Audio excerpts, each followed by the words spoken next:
বাড়ছে বয়স, চোখে কমছে দৃষ্টিশক্তি। বয়সের ছাপ চোখে মুখে স্পষ্ট, তবে মনের জোর তরুণের মতো, মনে তারুণ্যের ছাপ।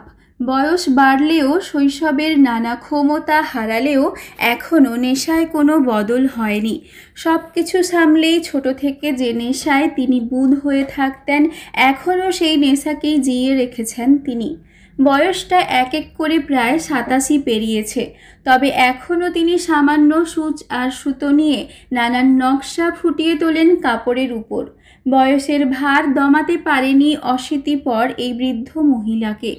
এই যে কুরুশের কাজ আর আর সেই যে যেটা ফুটানো হয় না, মানে সেইটার আমি নাম ভুলে গেছি। হ্যাঁ হ্যাঁ হ্যাঁ, সেটা একটা। আর আর হচ্ছে গিয়ে আর কাঁটায় আর কুরুশে। এটা কোথায় শিখেছেন? এগুলো শিখা যায় না, মানে হয়তো ছোটবেলা আমি একটু একটু শিখেছি। সেটা কিরকম, মানে কাকিমা কি হয়তো অন্য অন্য লোকের ঘরে, মানে যেরকম হয়তো মামার ঘরে মামি টামি এইরকম, মানে ঘরের নয় বাইরের লোকের, তাদের কাছ থেকে দেখে দেখে একটু একটু শিখেছি।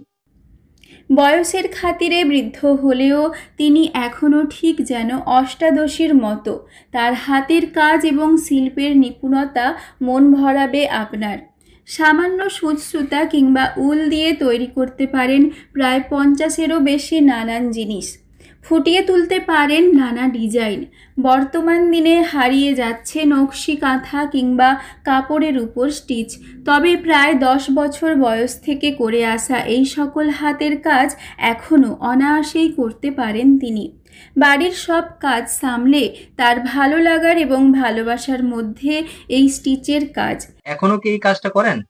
এখনো একটু একটু পারি, মানে এখন আর বসে ধৈর্য হয় না, একটু তো করে ফেলি। কি কি কাজ করেন এখন?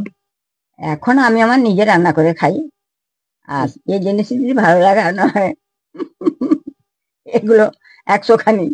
আর এগুলো বোধহয় এগুলো আর সেগুলো সে যত রকম দেখিয়েছিলাম সব রকমের না, সেগুলো 100-র বেশি।